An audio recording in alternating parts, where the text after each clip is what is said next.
Ever since I was a little girl, I've never really felt at home in my own body. Early on, it was just the sense that there was something not right.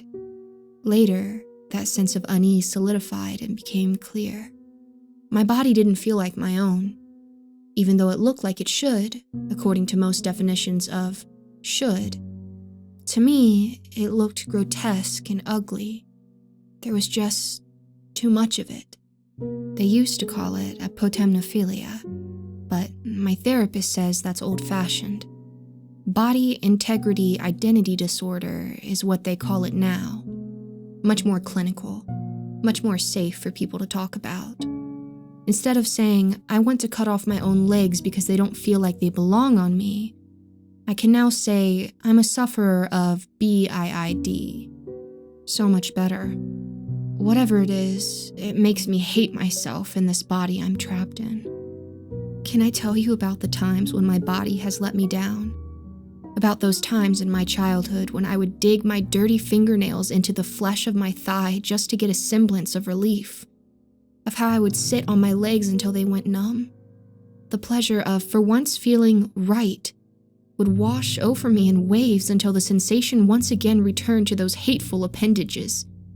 For most of my life, I thought I was alone in my particular brand of torment. No one could really understand this desire I had. Occasionally, I would see some trashy daytime talk show where people like me were guests.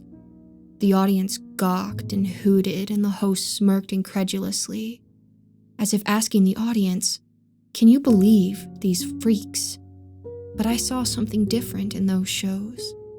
When I looked at the faces of the people who had successfully transformed their bodies into the right shape, I saw happiness. Not even the disgust emanating from the audience could take that away from them. I was incredibly jealous of those people, and lonely in my jealousy. No one could possibly understand what I felt. Society had deemed it wrong. We're taught from the moment of birth that our bodies are precious, temples even, and that we should do whatever we can to preserve them. We look at people with physical disabilities as if they're somehow wrong. That's not what I see at all. The internet was a godsend for me, and other people like me. In my adolescence, I discovered news groups for people with Apotemnophilia, and later on, message boards for those with BIID. By that point, the language had evolved. I was able to finally connect with other people who understood me as I'd always wanted to be understood. It was as if a weight had been lifted from me and I could finally be myself. In these groups, I wasn't a freak or a mistake. I was accepted. We didn't meet in person for a long time. Most of us lived far away from one another, and many of us were too poor or too young to travel halfway across the country. We did talk, though, and formed deep friendships. We played role-playing games on the message boards, each of us disappearing for a moment into a world where our perceptions matched our bodies. In my fantasies, I was me, but without the dead meat hanging from my hips. I wheeled around town, satisfied and whole, even though parts of me were missing. When eventually I would snap back to reality, depression would overcome me. That's when the friendships I developed were their most precious. We all could share in that feeling. We all could comfort one another, even though we were miles away.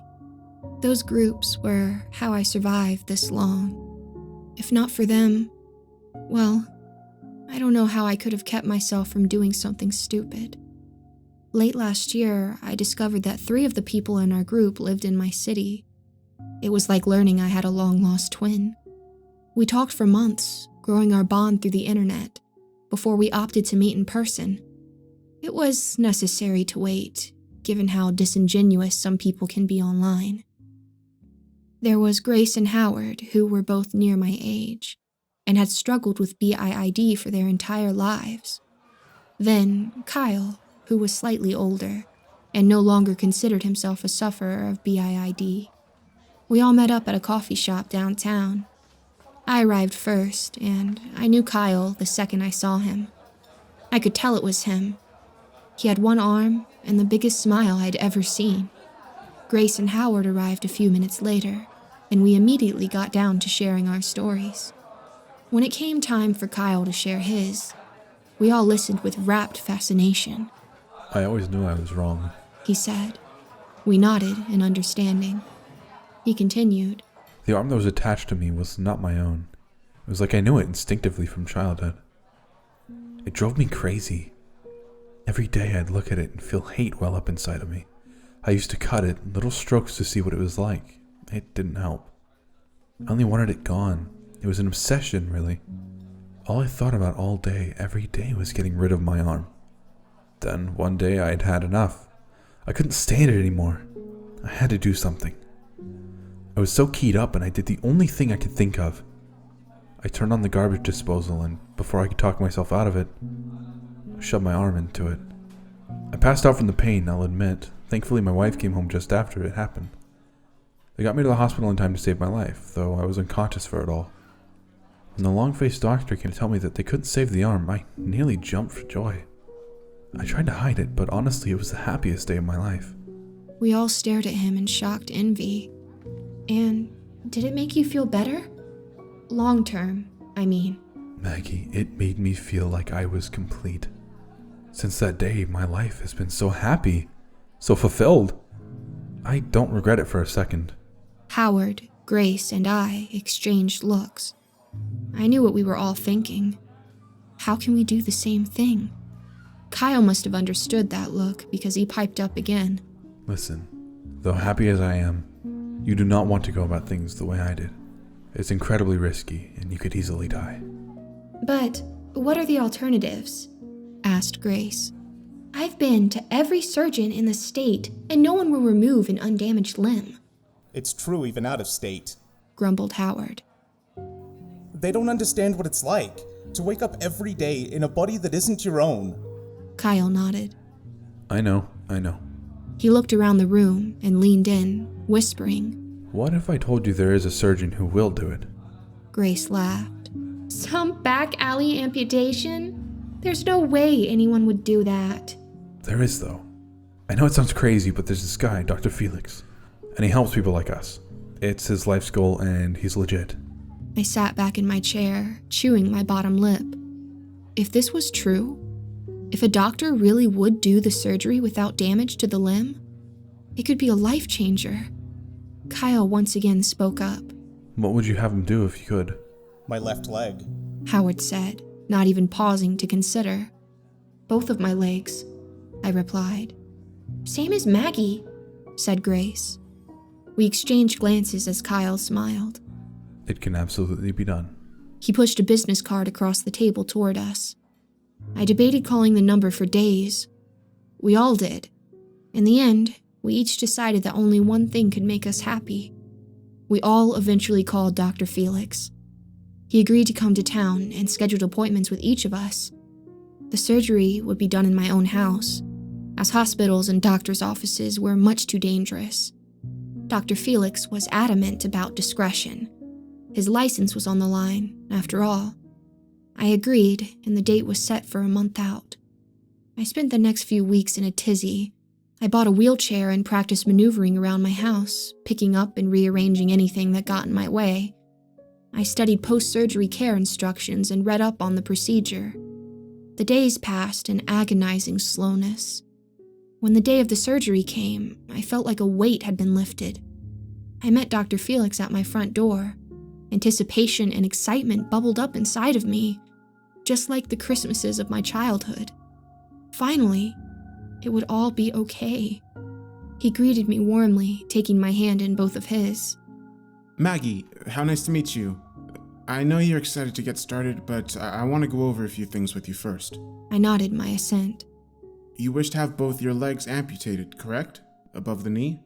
Yes, that's correct, I said, barely able to contain myself. And you understand the ramifications of the surgery. I know this sounds stupid, but you do realize once your legs have been removed, there's no getting them back. I smiled broadly at him. Yes, Dr. Felix. I understand that perfectly.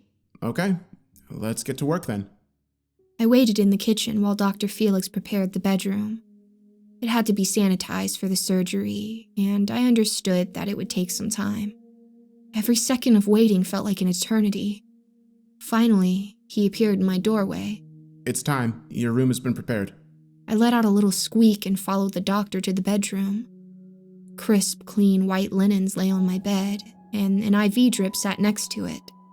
I changed into a gown and lay on the sheets. The doctor made quick work of cleaning my legs and inserting the IV. I watched as he pulled a syringe from the table beside my bed and injected its contents into the IV bag.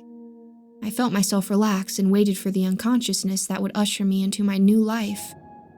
It did not come.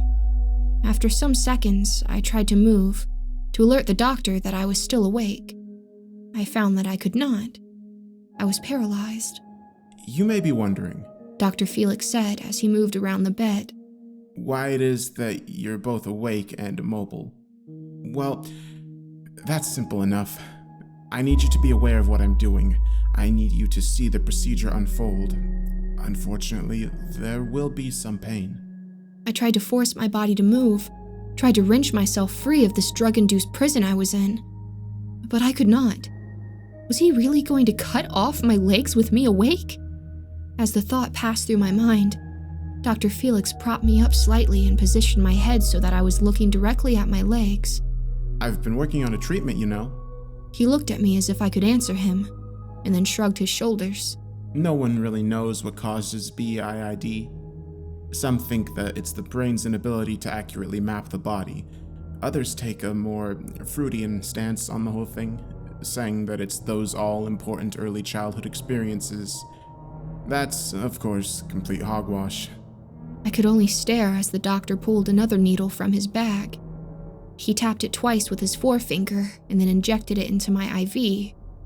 My theory, which I will need your help to test, is that it's actually well, that's not for me to say. Wouldn't want to confound my research, would I? All I can tell you is this drug you've been given is a cure, plain and simple. The doctor hummed to himself as he began taking his instruments from his bag. Panic welled inside of me with each subsequent tool he produced. The scalpel, the oscillating saw, the ligature. I felt like I couldn't breathe and wanted desperately to shut my eyes. Try as I might, however, my eyelids stayed open and unblinking. As the doctor began to tie off my right leg above the knee, a new and unfamiliar feeling washed over me. Suddenly, and with the force of a jackhammer to the gut, I did not want to lose my legs. I felt a surge of desire so strong it was overwhelming. I needed to keep my legs. They were a part of me. They were my legs. Mine. I would have cried if I could. Would have screamed out until my throat was raw, but I could not. I could only watch while he brought the scalpel to my skin. I could only watch as a line of bright red appeared on my thigh. I felt the cut throughout my entire body. The pain was sharp and radiant. I can't say whether the pain distracted from the regret or whether the regret distracted from the pain. All I know is that my mind mixed the two together until they became one and the same. I'm not sure how deep the doctor got before I lost consciousness. That blissful escape as my brain shut down might have lasted a few moments, or might have lasted hours. I faintly recall coming to at the sound of the oscillating saw cutting into my femur before blacking out once more. When I finally awoke for good, I was lying in my homemade hospital bed. I was alone, and my legs were gone. I screamed, both relieved and frightened that I could once again move my body. At the sound of my voice, Dr. Felix entered the room. "What have you done to me?" I asked, angry at myself for the way my voice sounded, like a petulant child's voice. I have eliminated permanently your BIID. You're quite welcome. "You took my legs!" Yes, well, you did request that, did you not? You changed my brain. You made me want my legs and then you took them! My dear girl, don't you see? You have been instrumental in providing a cure for this wretched disease. I messed nothing up, only repaired a broken neural pathway. I stared at him. Now, of course, it won't be your name in the literature, but You'll be there just the same. Patient 7, cured of her body integrity identity disorder. But why take my legs? Why take them from me just as I want to keep them? Oh, well, I do have to be rigorous, don't I? If I had given you the shot without taking your legs, you might not have come to the realization that you desired them. You might have rationalized away your newfound affection for your own body. But doesn't that just confound your research? I mean, how do you know it was the drug and not the realization that I was losing my legs that made me want to keep them? He stared at me for a long time before finally speaking again. It's not your place to know my methods. Your reaction upon waking told me more than any post-intervention interview could have. Now, no more talking, girl. You need your rest. I watched as he pulled a syringe from his pocket and injected it into the IV. He faded from my vision as I lost consciousness. When I awoke again, Dr. Felix was gone. I was alone in my room. My wheelchair sat beside me, with a packet of post-surgery instructions in the seat. I saw the straps that had been installed above my head, presumably to allow me to move from bed to chair. For hours, I sat in my bed, alternating between bursts of crying and fits of rage. How could he have done this to me? I'm ashamed to admit how long it took me to think of the others. Grace and Howard. They had appointments with Dr. Felix, too. I felt along my bedside table until I could locate my phone. I turned it on and immediately called Grace. There was no answer. Neither was there an answer at Howard's. I sat still as the realization hit me fully. We were all his test subjects. I didn't want to think about Howard and Grace, about how they too would have felt the same fear and regret as I had. As I sat with my thoughts, I began to feel a dull throbbing in my legs. No, in the remnants of my legs. The pain medicine was evidently wearing off. I reached for the bottle of Vicodin that the doctor had left on the nightstand, only to find that it was empty. I shook the bottle, but heard nothing. All the while, pain began to prick the nerve endings up and down my legs. I reached down to rub the sore spot that hurt the most, and encountered only empty sheets. My legs were gone, but still, pain pulsed through it. Phantom limb. I had read about it in my surgery preparation, but the reality shocked me still. Alone and butchered in my room, I screamed. It was days later before I heard from Grace. By then, I was moving around the house as I'd practiced. I was recovering physically, but mentally, I was a wreck. My legs throbbed with pain from my ankle to my hip, and no pain medication could soothe the limbs that weren't there. They burned and pulsed as if punishing me for ever having hated them. Grace had fared no better. We spoke on the phone for hours, each mostly just crying into the receiver. In her desperation, she had gone to the police, but once she told them she'd consented to the surgery, they only referred her to a psychologist. She had also heard from Howard, she told me, and he was doing slightly better than us. He'd only lost one leg, after all. She and I resolved to find as much information as we could on Dr. Felix. Tracking him down became our only goal. We met up, Grace, Howard, and I, a few weeks after our surgeries to exchange notes and try to find the good doctor. We had all come up with nothing. "His office is empty," said Grace over a steaming cup of coffee at my kitchen table. "I went by last week. No sign that anyone had been there in ages." "And you asked the neighbors?" Howard asked. Grace looked irritated. "Of course I asked the neighbors. They hadn't seen anyone that fit the doctor's description. I couldn't find a thing about him. Not in any of the medical journals. Whoever he really is, he's not publishing his work," I said. "Figures," said Grace. "I tried to track down his phone number, but it was a burner. No record of the guy anywhere. No trace of Kyle either." "God damn it!" Howard shouted, slamming his palm on the table. We jumped back, startled. It's just so unfair. This is all I ever wanted. And he's turned my dream into a living hell." Grace and I each reached out to Howard, holding him as he started to cry. We sat like that for what could have been hours, consoling each other through the tears. We had all gotten what we wanted, and now we'd have to live with that for the rest of our lives.